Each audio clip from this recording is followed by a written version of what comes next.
I watched 4,000 minutes of Javier Aguirre's Mexico, and we have to talk about his tactics, because Mexico are no longer living from hope. Mexico are building arguments. Don't believe me? Take a look at this. El Tri just beat Ecuador 2-0 and broke a 40-year barrier. Mexico had not won a World Cup knockout match since that 2-0 victory over Bulgaria in 1986. 40 years, and they did it without conceding a goal. But the scariest part is that this was not an accident. Mexico have played 4 matches at this World Cup, 4 wins, 8 goals scored, 0 goals conceded. They are the first team since Italy in 1990 to start a World Cup with 4 straight wins and 4 clean sheets, and only the 3rd team in history to open a World Cup with 4 consecutive victories and 0 goals conceded, alongside Brazil in 1986 and Italy in 1990. A barbarity. This is not nostalgia. This is not marketing. This is tactical structure. The first major argument is the goalkeeper. Raúl Tala Rangel is not just having a good World Cup, he is having a historic World Cup. 4 matches, 4 clean sheets, 348 minutes without conceding, and with that, he broke Ignacio Calderón's record as the Mexican goalkeeper with the longest unbeaten run in World Cup history. When the match gets ugly, Tala keeps Mexico alive. Mexico do not only have a goalkeeper who saves, they have a goalkeeper who gives the entire team permission to compete. And in front of him, Mexico have built a wall. Cesar Montes and Johan Vázquez are the centre of the structure. This is not an improvised partnership. This is a duo that already won the Olympic bronze medal together at Tokyo 2020. They built a run of 8 matches together as starters, without conceding a single goal. That is chemistry. That is understanding. That is trust. Montes gives Mexico aerial power, leadership and control inside the box. Johan gives anticipation, aggression and composure defending large spaces. They know how to close finals. They know how to survive pressure. They know how to play big matches without breaking. And the reason it does not break is because the midfield protects it. Eric Lira might be one of the quietest but most important players in this entire Mexico team. Next to him, Edson Alvarez is still El Machín, a wall, a hunter. The player who attacks every loose ball like the whole match depends on it. Then Obed Vargas gives Mexico another profile, recovery, carrying and clean exits under pressure. But the player who changes the rhythm of everything is Gilberto Mora. At 17 years and 259 days old, Mora became the 2nd youngest player ever to start a World Cup knockout match, behind only Pelé. Read that again. Only Pelé. This is not a kid getting minutes because the story is cute. This is a 17-year-old starting knockout football because he gives Mexico something different. Pause. Vision. A filtered pass. Personality.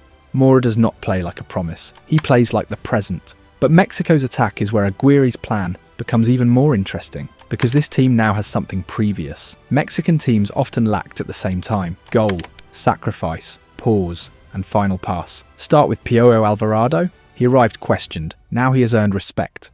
In 4 matches, Piojo has 3 assists. He became the first Mexican player to register 3 assists in a single World Cup, and also the first Mexican to assist in 3 different matches in the same edition. That is historic, but the numbers only tell part of the story.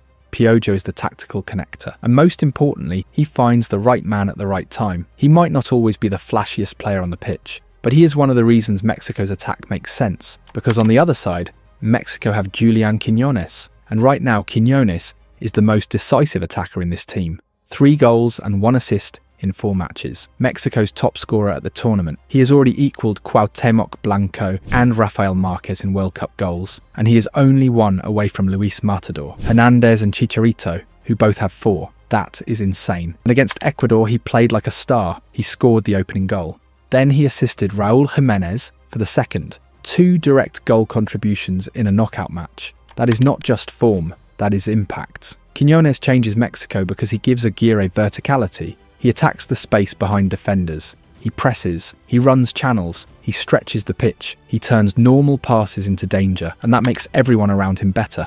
Mora has a runner, Piojo has a target, Raúl has space to drop, and Mexico have a forward who does not wait for the match to come to him. He breaks it. That is the key to Aguirre's Mexico. Every piece has a function. Tala gives security, Montes and Johan protect the box, Lira and Edson shield the centre, Mora gives imagination. Piojo connects. Quiñones attacks space. Raúl Jiménez gives structure, experience and finishing.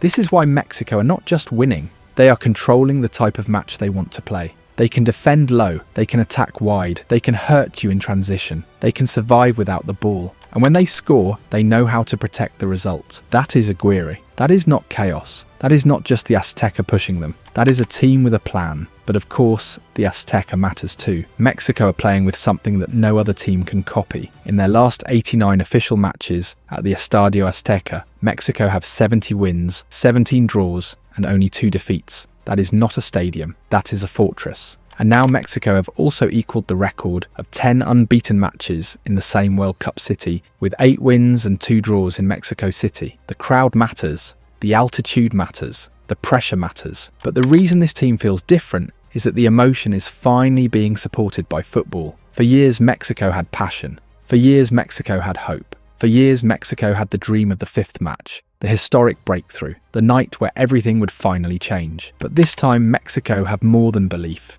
They have arguments, a historic goalkeeper, an unbeaten defence, a midfield that protects the structure, a 17-year-old breaking records, a winger assisting like a world-class creator, a striker scoring like a tournament star, and a manager who understands exactly what kind of team Mexico need to be. Javier Aguirre has not built the most spectacular Mexico. He has built one of the most serious, one that knows how to win knockout football. And whether the world wants to see it or not, this Mexico is different. This is no longer just a dream. This is football. And after watching 4,000 minutes of Javier Aguirre's Mexico, one thing is clear. The World Cup has a serious Mexico problem.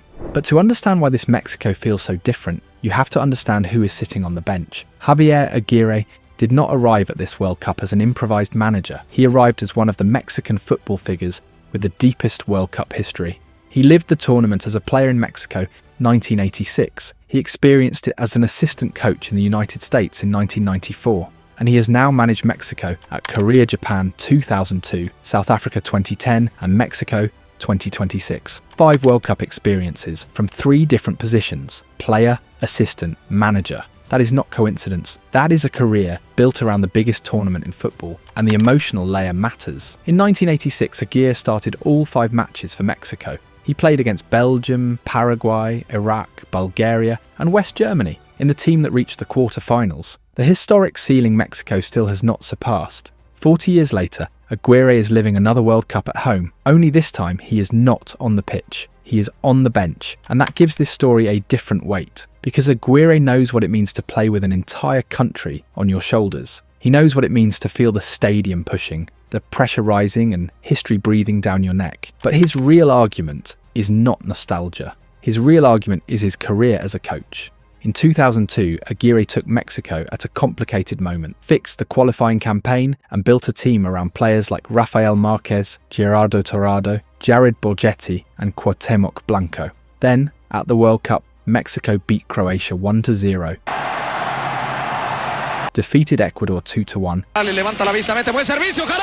and drew 1-1 against an Italy team full of giants like Buffon, Maldini and Del Piero. That Mexico won its group and played one of its best World Cup matches against Italy. But then came the wound, the round of 16. Mexico lost 2-0 to the United States. And that was not just another elimination. That was an elimination against the biggest rival in CONCACAF, a scar that never really disappeared. Then in 2010, Aguirre returned in another race against time, and again he completed the first objective. Mexico got out of the group. They drew 1-1 against South Africa in the opening match. Beat France 2-0 in a historic night with goals from Cuauhtemoc Blanco and Chicharito,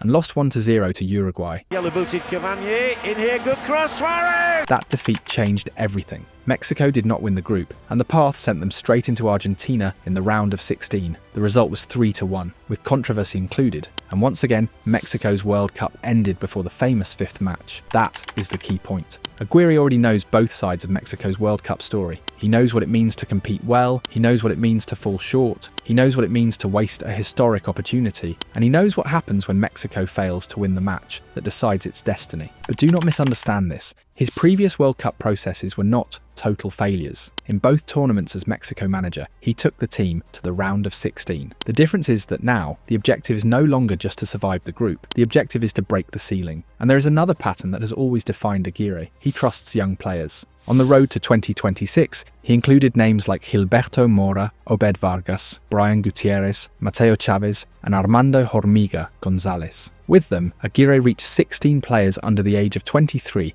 called up across his 3 World Cups as Mexico manager, from Carlos Vela and Chicharito in 2010 to Mora and Mateo Chavez in 2026. El Vasco has kept the same idea. If a young player has personality, he will put him on the biggest stage. And the numbers also support his importance. Aguirre is the second manager with the most matches coached in Mexico's history, 97 games, with 60 wins, 20 draws, and 17 defeats. He also surpassed Nacho Trelles in official matches coached with El Tri, reaching 49 official games with a record of 33 wins, 9 draws, and 7 defeats. That matters because this version of Aguirre is not arriving to learn. He is arriving with scars, with memory, with experience, and with a generation that mixes youth, experience, and character. So yes, this Mexico is different. Javier Aguirre is not coaching this World Cup like a man discovering the moment. He is coaching it like a man who knows exactly what Mexico must finally overcome. But the real reason Javier Aguirre's Mexico feels different is not emotion. It is not just home advantage. It is not just individual inspiration. Mexico are winning because they have mechanisms, clear mechanisms. And the best proof is the match against Ecuador, because that was the first truly strong opponent of the tournament,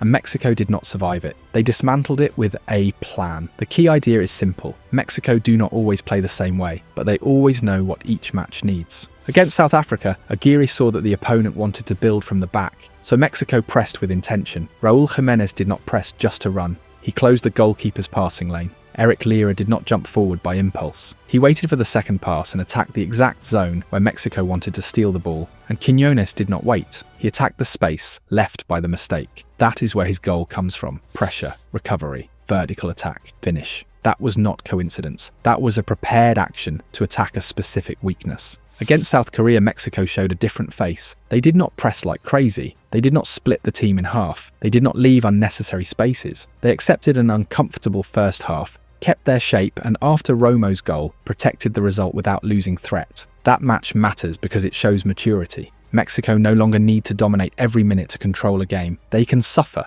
adjust, close, and still look dangerous. Against Czechia, the best example is the connection between youth, midfield, and wingers. Gilberto Mora changed the rhythm. He does not just receive and pass. He scans before the ball arrives, opens his body, filters forward, and turns recoveries into attacks. One of the strongest plays starts with a defensive header from Alvarado. Piojo wins the physical action. Mora collects the ball, drives from his own half, and plays a sharp pass into Jorge Sanchez. The move ends with rebounds inside the box, and Quiñones scoring. That is the formula. Alvarado competes, Mora cleans the play. Quiñones appears where goal scorers appear. And this has to be said, Mora is not playing like a teenager protected by the system. He is playing like a player who accelerates the system. But Ecuador is the match that explains everything. Mexico started with brutal intensity, but the first goal was not just about speed. It was a tactical sequence built on patience, attraction, and vertical punishment. Mexico begin from the back and invite Ecuador to step forward. Johan Vázquez finds Gallardo. Gallardo connects with Quiñones. Quiñones lays it off to Romo.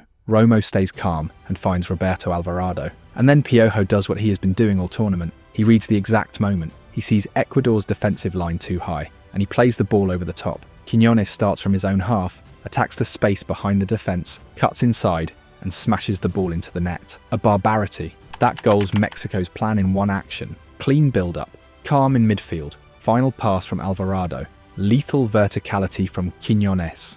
And the scariest part is that Quiñones is not only finishing, he is also creating.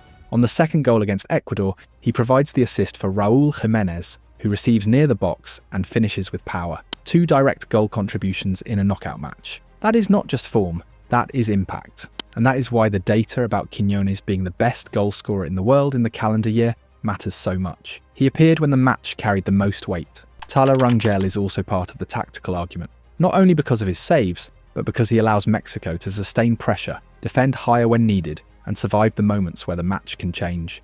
In his last 13 matches with Mexico, Tala has kept 11 clean sheets. Overall, he has 12 clean sheets in 18 appearances for the national team.